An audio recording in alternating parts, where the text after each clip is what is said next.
Hi, everyone. Shelly here. I wanted to take this occasion of my 19th wedding anniversary to talk about divine relationship.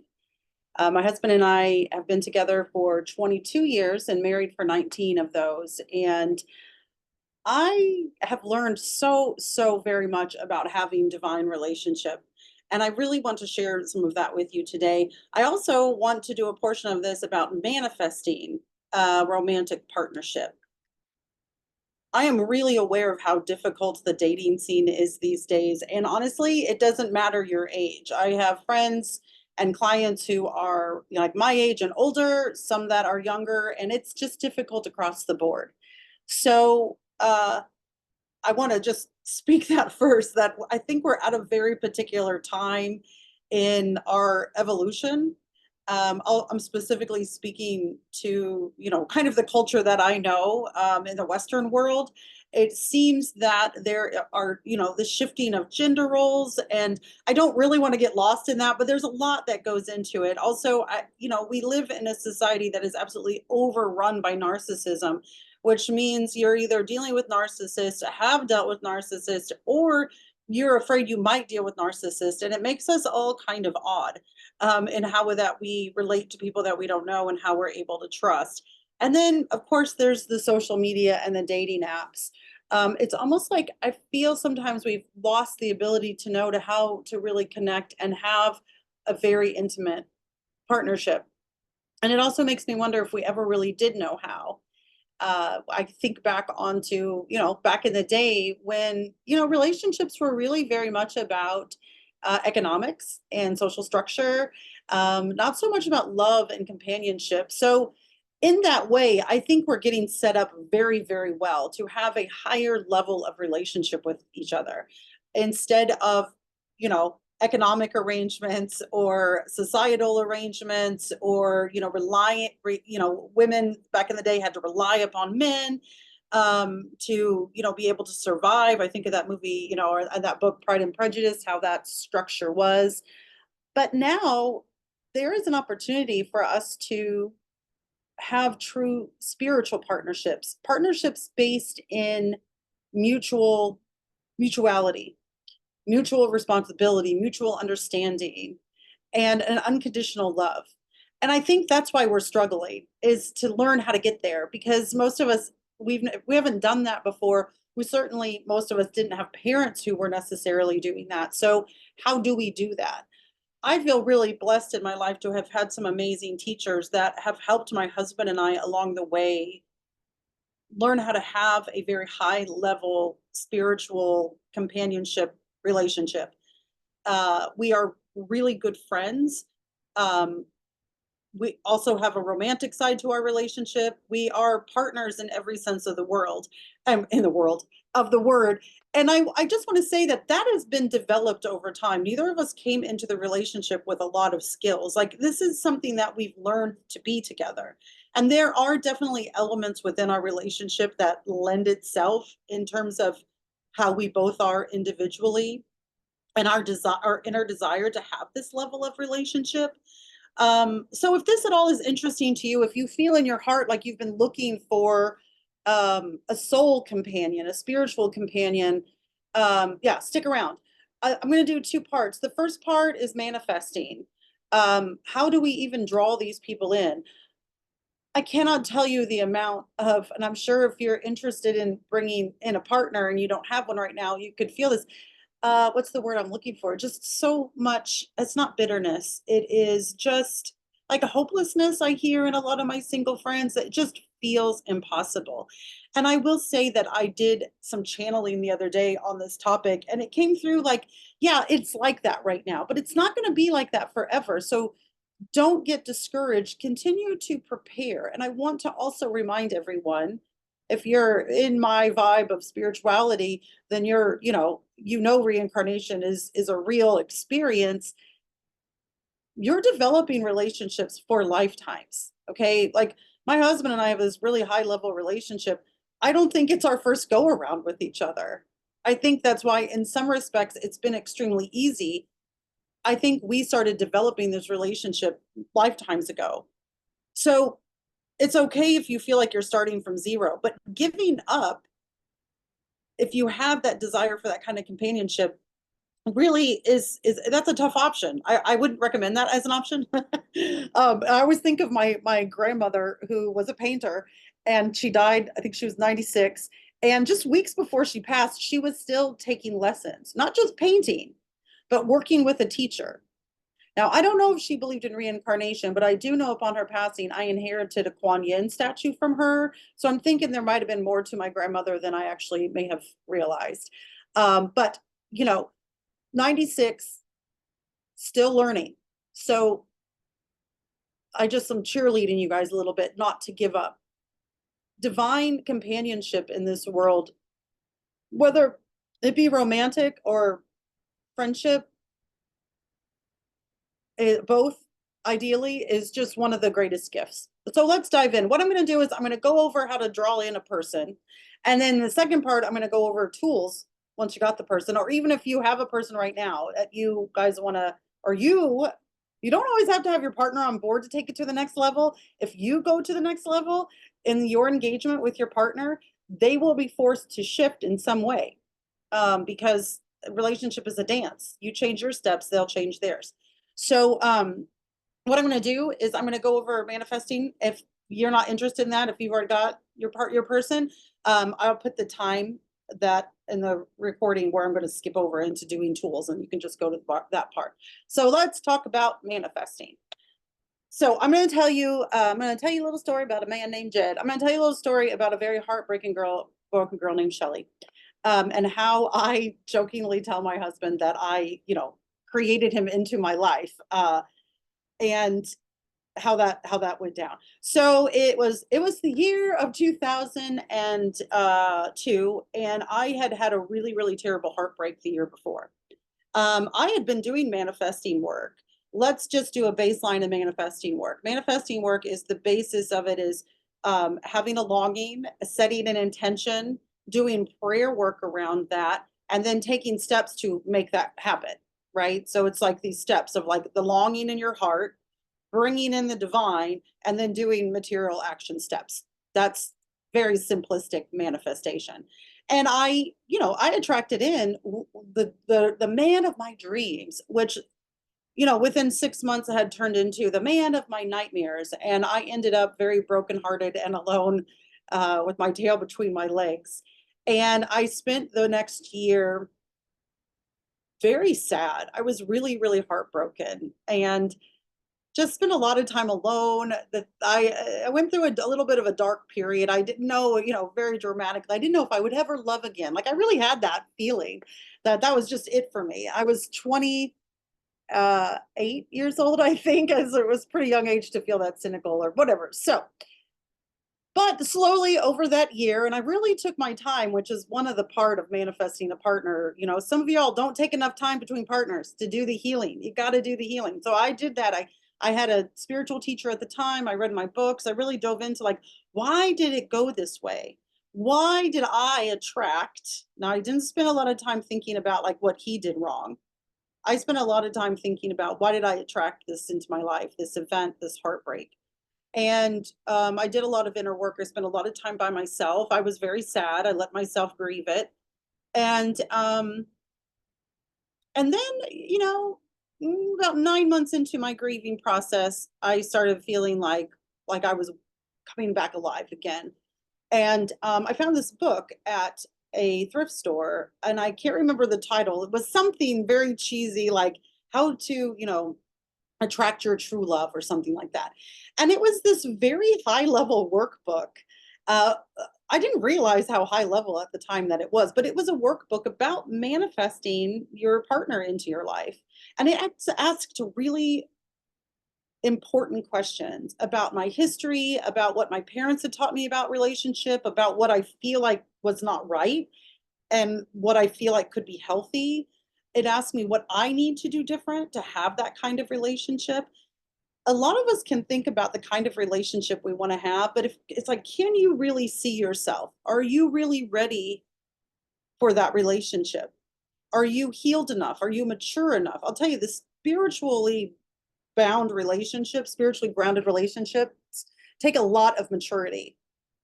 My husband and I have had to grow up a lot, and move on from our inner child immature dynamics, which still rare. I mean, but we can laugh about it now.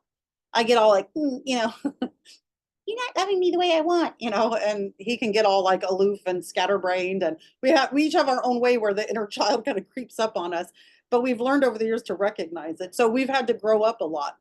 So anyway, I did this book and I wrote it all out, and I used my little magic markers and just created this whole thing. And then I just tucked it away and I went on with my business. And that's the other thing about manifesting a partner is that live your life, live it. Do not live it always seeking the partner. Do not live it. I'm going to say this again, always seeking the partner. Enjoy your life, love, blossom. The number one thing in your life, if you want to have a happy, fulfilling life, should be your spirituality. I don't know what else to say about that. One of the greatest gifts, and having a partner like my husband has been hands down the greatest gift I've had in my life, hands down. But one of the surprising gifts is what it taught me was that it did not fix me. And I was I was really romantic when I was younger. What's that saying? I cut my teeth on romantic comedies, Sleepless in Seattle, Four Weddings and a Funeral. Like I loved all that stuff. I ate it up. I loved romantic books. I really did long for partnership. And I also did think that it might cure what ails me. If only somebody would come into my life and love me the way that I longed to be loved, is this recording? Oh, good.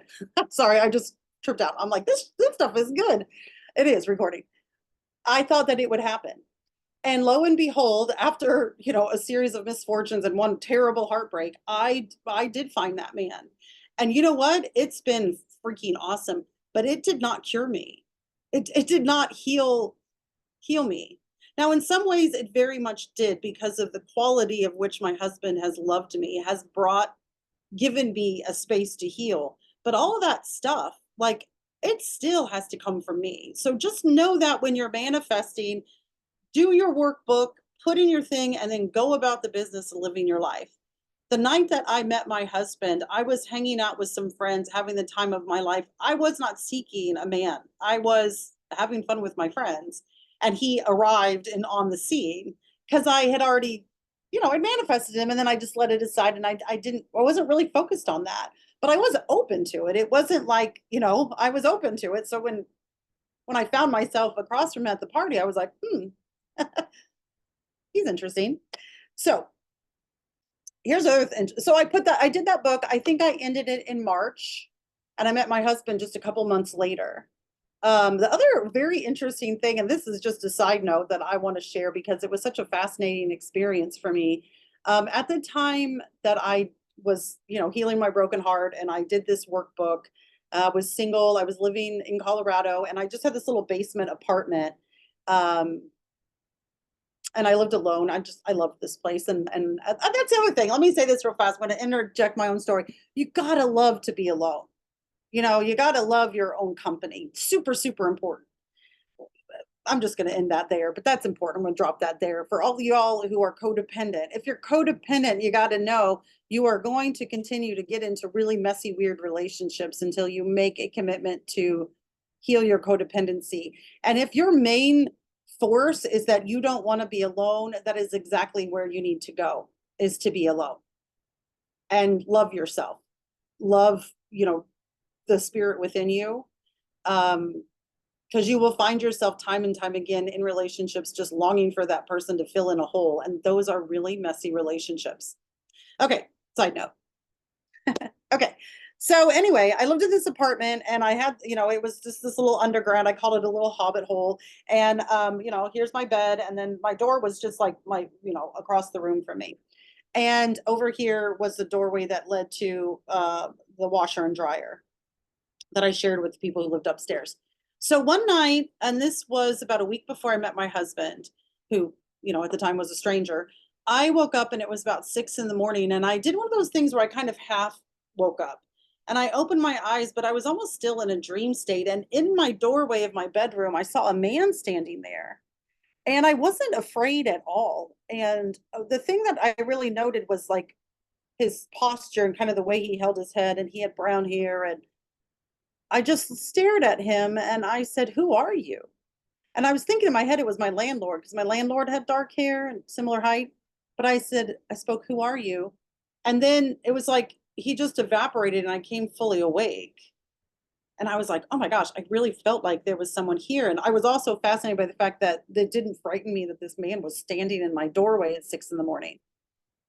Anyway, fast forward to meeting my husband, and about 3 dates in, I had forgotten all about that vision that I had when suddenly I remembered it. And I know that that was my husband. That spirit was showing me that he was coming. His spirit came first. Makes me want to cry a little bit. Okay. So that's the other thing I want to say about manifesting. You got to put God in the mix. You got to call on your spiritual guides.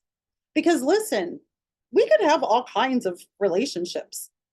And some of us have had really bad relationships. Some of us have really had our hearts broken. Sometimes we have given our loves to people who are absolutely not worthy of it. We've been betrayed and we're hurting. The real healing is going to come through your spiritual life and inviting God into the mix. That was the other thing that I think really helped both my husband and I find each other, was that we were both very spiritual before we met each other. And we put God or spirit or source, whatever you want to call that, up front. And when my husband and I did get together and, it got serious pretty quickly, I let him know that, my spiritual life has to come first. And he loved that. And he wanted his spiritual life to come first. That setup is just gold for a relationship. Because if you are well and healthy and balanced, first of all, before you meet somebody, that's who you're going to pull in. And then your job is to remain, to keep that as your focus, to keep spiritual life as your focus, and your health and your well-being as your focus. Yeah, it creates like a real magic. Okay, what else do I want to say about manifesting? Oh, I wrote put God first. Just be in the vibration of love. So do your manifestation and then move through the world in love. Not looking for a man, not doing it to, or a woman, or to, bring in anybody, but we attract what we vibe, right? We know that. We do know that. That's we all know that now. Energetically, we pull in what we vibe. So if you want love, go love your pets, love your family, love your friends, love your job. Just love. Become like that, flower, that lotus flower just blossoming. And you will draw in love. Do your work. I already kind of, on that workbook, I kind of laid in that, like, you will attract the level of relationship that you're ready for. So if you find that you're the kind of person who skips from relationship to relationship to relationship, take a break. I have a wonderful story of a client of mine who was kind of a serial monogamist, and we had a one-on-one session, and the guides came through and said, take a break. And she's such a good student. She actually did. It's a really big deal for a serial monogamist to take a break from dating. If you are one who has a tendency either to be in a relationship or looking for one and just really keeps that as a center focus, you know what I'm saying. When I say stop dating, just be alone, there's some part of you that goes, I don't want to do that.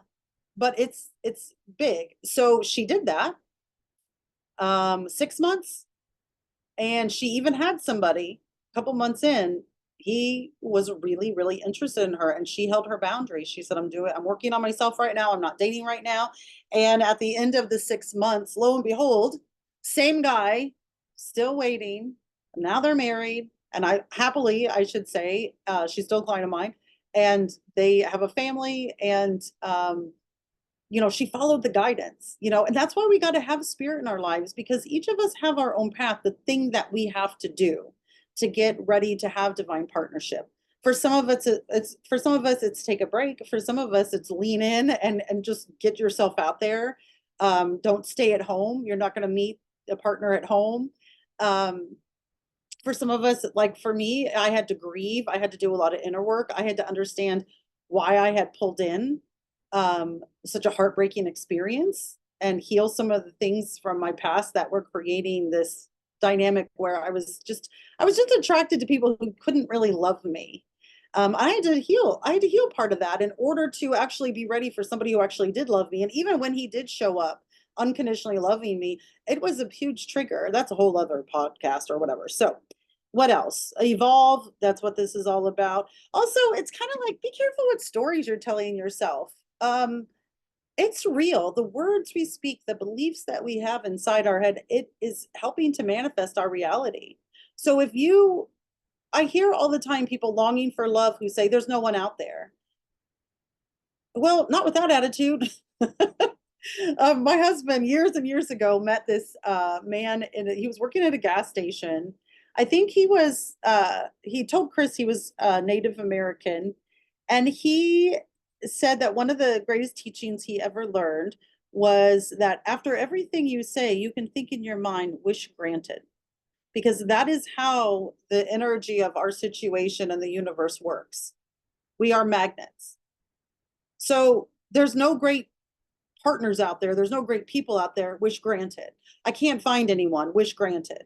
I'm not always going to be alone. Wish granted. Some of you got to check it. You think it's not a big deal. It is a big deal. Stop, stop with the negative talk. You are magnetic. So you could be putting out like, I really, really want a partner, but no, but there isn't anybody. We've got to know our own power in this world. We're so powerful. Okay. So don't just cut it out. Okay. That's kind of generally, I don't know what, let's break it down into steps. First of all, you know, do some manifesting work, find a good workbook. I wish I could tell you what I did. That was, over 20 years ago, but they're out there. Do your manifesting work, really think on it, and then do your work. Are you ready for that level of relationship? Are you mature enough? And I'm going to go into the tools now, and you'll see how mature that we have to grow into being to implement these tools. Do I have unresolved inner child stuff that keeps sabotaging me? The world is a reflection of your state of being. So if you find yourself again and again in repeated patterns, humble yourself enough to go, I could be the problem here. Why am I pulling this in? Just like me, I used to call myself the queen of unrequited love. I would just fall for these guys who did not reciprocate, or might reciprocate for a little bit of time and then they were out. Meanwhile, I always used to attract guys who would like me and I didn't like them back. So you see, I was doing a little bit of dance. I was having trouble actually being able to be intimate with people. That was my work to be done. And once I learned to do that, he just showed up. All right, let's go into part 2. So excited. Okay, I got to loosen up. Let's all just take a deep breath before we move into part 2. Focus on your third eye for a minute. Take a deep breath in and out and let all this go. I've just spent a lot of time saying a lot of stuff, but let it go, because it's all going to be all right. You're evolving. So this is for those of you who are manifesting. I want you to just imagine right now, just close your eyes and imagine your partner sitting next to you. Imagine just a person sitting next to you. You are safe, loved. It feels really yummy. My partner. I'm a team. I'm part of this team. What does it feel like? Can you receive it? This is a wonderful practice. Practice feeling your partner by your side.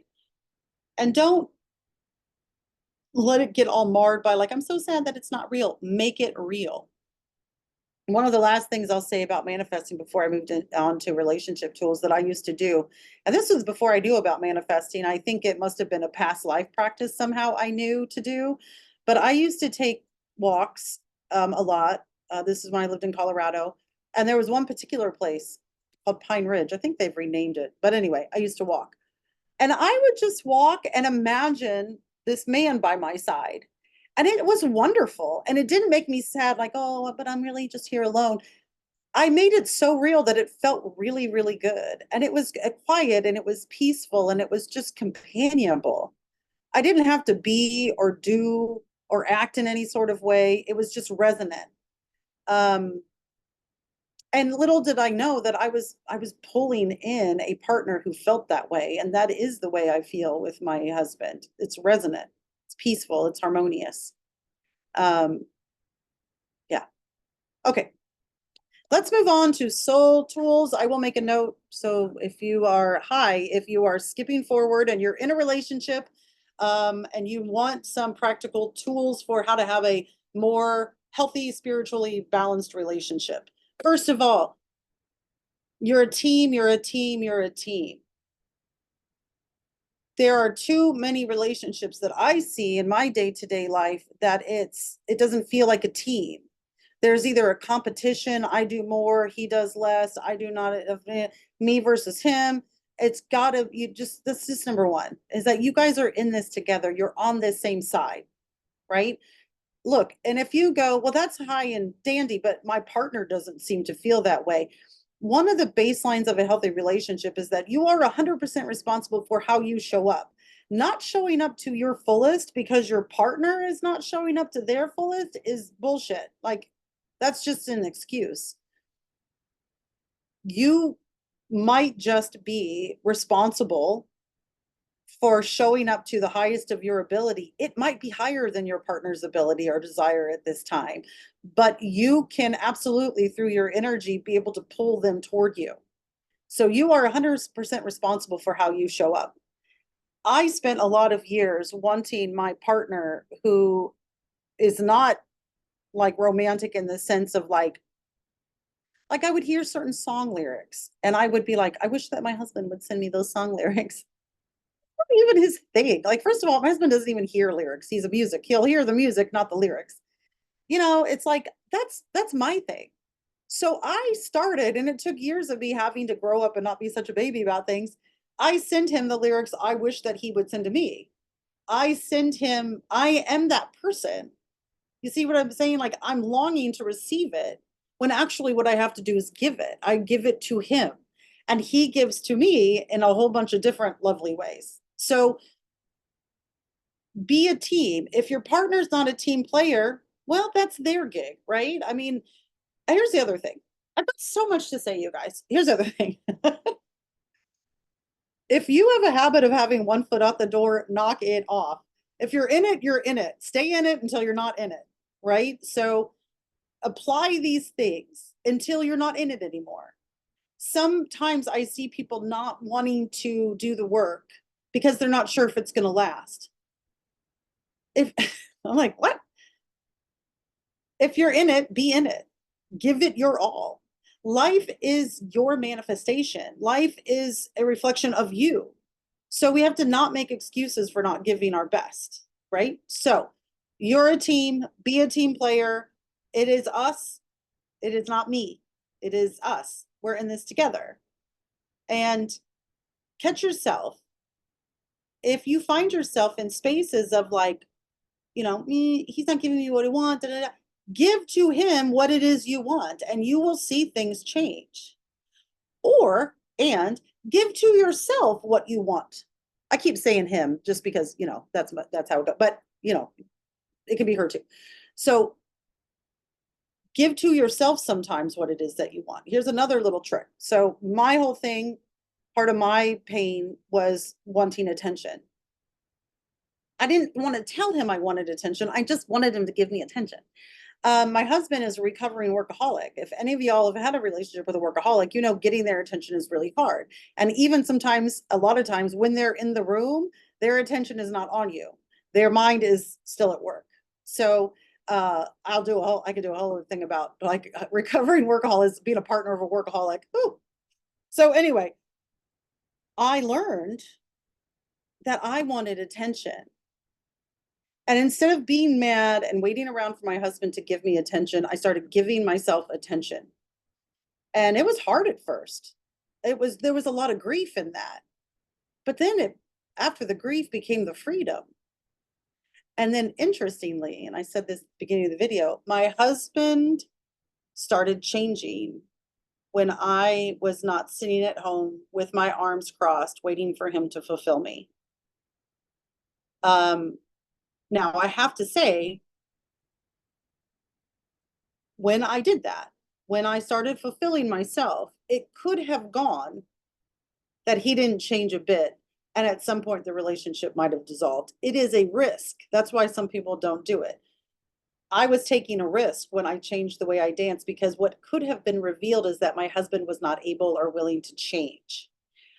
When I started honoring my own self and giving and fulfilling myself, I was taking the risk that I was going to outgrow my relationship with my husband. And that is the risk that we take. But it got to the point for me where I was willing to do that. I wasn't willing to live in that way anymore. I didn't want to be that person anymore. I didn't want to be the person sitting around waiting for a man to fulfill me or waiting for anything outside of me to make me feel better. So I started making myself feel better. And the wonderful thing that happened was that my husband was willing to shift and change and transform, but not when I was pushing him to. You see, for years I'd been pushing him to change. And it wasn't until I let go and I turned my focus within that he actually shifted. And it felt like a freaking miracle, but really, I just got out of the way. I just did the thing that Spirit had been prompting me to do all these years, which was take care of my own business and not wait around for someone to save me from myself. And then the partner can be there. The partner is there. The real partner, the partnership is there. I hope this is making sense. It makes a lot of sense to me. So I hope it's making sense to you. So know that you're a team. And then secondly, like, what did it, know what you want and give it to him, give it to yourself, and watch what happens. Stop pouting and waiting around. That's what I would say to myself. Stop pouting and waiting around. Okay, next is communicate. I cannot tell you guys how many times I have been in sessions or in a conversation with somebody and they've got so much to say about their partner. And then it's like, well, what did they say when you told them? And I didn't. We have to tell our people. And I know that this can be hard. I know it can be very hard. We have to tell our people what's going on for us. We have to tell them, we have to communicate, we have to give them a chance to make amends or do something different. Sometimes our partners may not even know what's wrong. This can be a really in-depth, not communicating our truth with our partners. That may be something we need to go into therapy for. It can be some really deep-seated reasons why we are afraid to speak our truth, ask our needs, say, I need a little bit more attention. I'm giving it to myself. Sure would be nice if you gave me some too, or whatever your need is. But we have to be able to establish in our relationship. Now, again, some of you may be saying, I have tried, I've communicated, I've communicated, I've communicated. If you've gotten to the place in your relationship where you have communicated and it's fallen on deaf ears, it is probably time for a third-party intervention.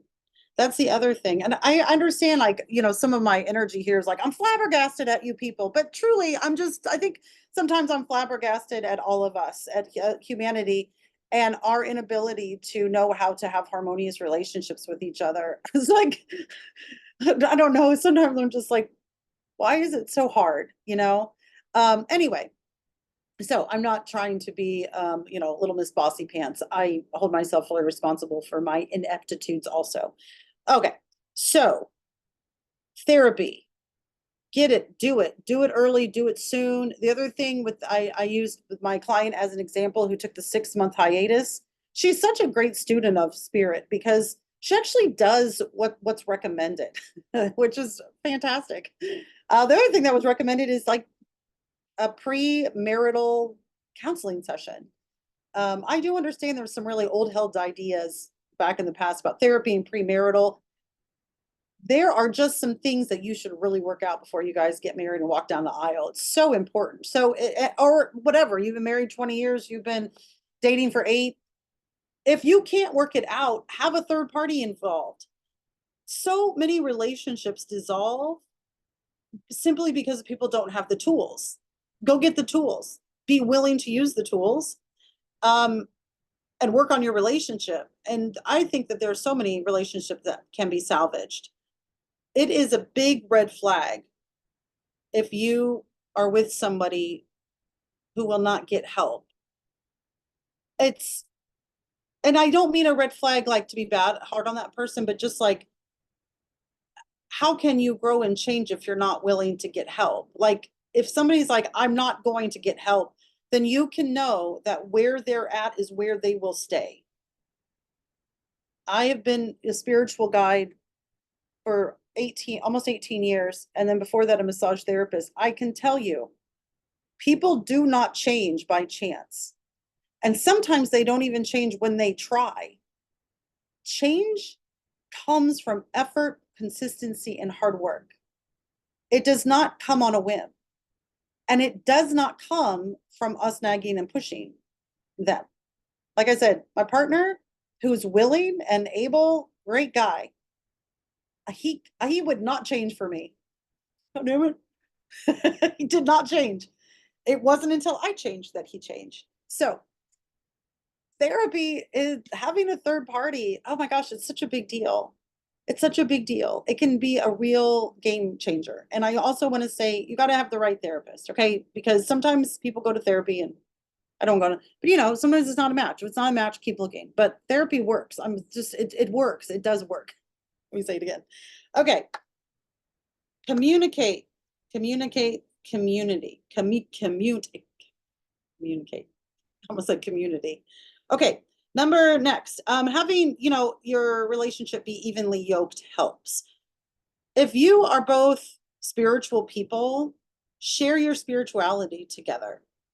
Like, put God, spirit, source, universal life force energy, practice, meditation, whatever your vibe is, be in it together. It's just, there's nothing like it. And it will help you move your relationship forward. It will help you navigate hard times. It helps if you're evenly yoked. And what, you know, that's a Bible phrase, but it basically means that you have kind of an equal passion for it. There's been a lot of times I've seen couples who are not evenly yoked, and it's usually, not always, but what I've seen, the woman is far more passionate about her spiritual life and growth and self-help than the man might be. And sometimes it makes the woman want to leave him, right? If you're in that case, what I would recommend doing is just kind of looking at, like, how much time am I spending really being and growing in my spiritual life versus how much time I'm spending like complaining that he's not and worrying. Like, maybe you don't complain, but maybe you worry. You worry about the future. What if he doesn't? What if he doesn't? Try 6 solid months of just sticking to your business, right? And connect with him where you connect. Maybe it's football games on Sundays. Maybe it's your kids. Maybe you both like to hike. I don't know what it is. Connect where you can connect, and you stay in your spiritual business, pray, ask for the evolution, and see what happens. Because I think a lot of times we get in that trap where we see our partner not making any effort. And then instead of actually continuing to make our efforts, again, the risk of outgrowing the relationship, we just kind of stay focused on, like, I'm so spiritual and you're not, kind of a thing. Now, sometimes that can actually be a problem. There was a time in my marriage when my husband and I were just not connecting, and it became really like heartbreaking to me. And then I finally, you know, one day in my meditation, I was able to see, oh, we're in such different places. And I was, because this is my work. I would wake up in the morning, I would meditate, and then I spent all day like in the spiritual self-help, evolving kind of realm. My husband was in a job he didn't really like, in kind of a toxic space, not meditating, not doing his practice. And then he'd come home at the end of the evening and we were just struggling to connect, because I'm like, we're just in two different places. And so I was able at that point, again, maturity, to go to him in a way and just be like, I understand what's going on now. I'm in this space and you're over here in this space, and we're not matching up.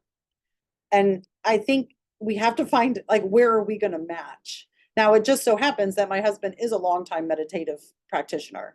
So it made him realize that his spiritual life was just, you know, dead on the floor, and he had to revive it. And then we were able to like find that connection again. For you, it may not be that. It may be that you have to find a space to connect someplace else and just be satisfied with that connection for now. Here leads me to the other point. No one is here to save us. I mean, that's what I started to say that I used to feel. I was looking for a man. Really, we tend to do this with people. We want people to show up for us in a way that really only divine source can. There is a song, a chant by Paramahansa Yogananda that goes, in this world, mother, divine mother, in this world, divine mother, no one can love me. In this world, they do not know how to love me. Yogananda knew what it felt to be connected with the divine, with God. And he looked around at human love and saw, oh my gosh, it just falls far, far below. I mean, that's such an understatement. We have an intuitive longing in our heart for that divine love. And we often mistakenly go out in the world looking for other people to love us like that when they can't. That was a big part of my growing up, was actually accepting my husband for who he is, and not expecting that he was able to perfectly love me. And once I accepted that, I was able to accept the ways that he did love me and let go of those other parts that I would tended to complain about or focus on, and then increase my relationship with God and the divine. So yeah, we put a lot of pressure on our relationships, our romantic and sometimes our friendship relationships. There is no perfect love on earth. I think we can try really hard. I think some people make that. They become saints. That's what, I mean, we talk about the saints. They're manifesting perfect love, but those people don't come around that often, you know? So, okay. This has been really long. Okay, this is a very, very, okay, I don't know if I want to get into that. I'll just say it really fast. It might hit for some of you. There is a practice called full disclosure. When my husband and I were first together, I had some problems with jealousy. It wasn't founded on anything he did. It was founded in my history. But, you know, could be really, really insecure. So our spiritual teacher at the time, and we saw this person together, said, practice full disclosure, which was what I tended to do when I would feel jealous or insecure. Was I was embarrassed and felt dumb, whatever, for feeling that way. And I would try to hide it. So I would leave myself with this little yicky feeling. And of course, it would fester and it would grow until it might erupt into an argument or just me in tears, like, do you love me? It was just, you know. So full disclosure, I started telling him. Full disclosure is the practice of disclosing to each other what we're going through. Now, two things have to be in place for this to work. First of all, we cannot take each other personally. If I had said to my husband, were you looking at that lady? I'm feeling really insecure. If he had said, why are you always accusing me of looking at people? Would not have worked. There was a base understanding and an agreement ahead of time that what I'm basically saying to him is, I'm feeling quite insecure. I'm not actually accusing you of anything. And then what he did was he offered reassurance to me. Okay, so the two things that have to be in place is we cannot take this personally. We have to establish it as a practice with each other. And then secondly is we've got to be willing to reassure the partner. And we could do this with anything. If you feel that you do, you know, you're underappreciated in your dynamic and that feeling comes up for you, you could simply tell your partner, I'm having that experience of feeling really underappreciated. And you could even say, this is a pattern for me. I've felt underappreciated my whole life, but it's here. And that gives your partner an opportunity to be that loving person for you, to say, I appreciate you so much. Thank you for everything you do. Your laugh is a delight to me. See how loving this is? So, yeah, and you see how mature both people have to be. It just takes a lot of growing up to implement this. If you are in a very imbalanced relationship, I would just start with basic communication. Your partner might not be ready for full disclosure because it does take a lot. I think especially, you know, in the case with me feeling insecure and sometimes jealous, for a woman to come to a man and, you know, be like, were you looking at her? Were you checking that lady out? And not feel like, oh my God, you're accusing me.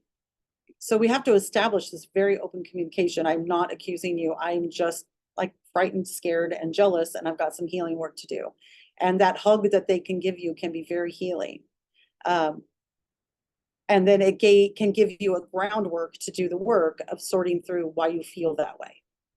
Okay. I feel like we should wrap it up. I've been talking a long time. I've put so much into this. Usually I listen to these. I'm not going to probably go back and listen to this. I'm just going to put it out there and hope for the best. I hope so. I hope you guys are still here. Listen, whether you're looking for a relationship or you're in a relationship that you want to improve, the baseline is that if you move and think and vibrate love in your life, everything is going to improve. Friendships, love relationships, work relationships. It is up to us to be that. My teacher, Barbara DeAngelis, said there were so often she would have people come to her classes and say, well, why do I have to be the one? And she said, because you do, because you are. So that's, if you're the one listening to this and you're the one who's interested in improving the relationship, that means that God has said, Tag, you're it. You're the one who's going to improve. And you're doing it not just for this lifetime, but for all the, all the soul evolution that you are going to travel through going forward. Okay, so that's it. Happy anniversary to me. I love you guys so much. I'm sending you all like good vibes. Come check out my website, skywardhealingarts.com. I've got some classes coming up. You can also check me out on TikTok under Skyward Healing Arts. And then I will be back soon for another little chat. All right. Love you guys.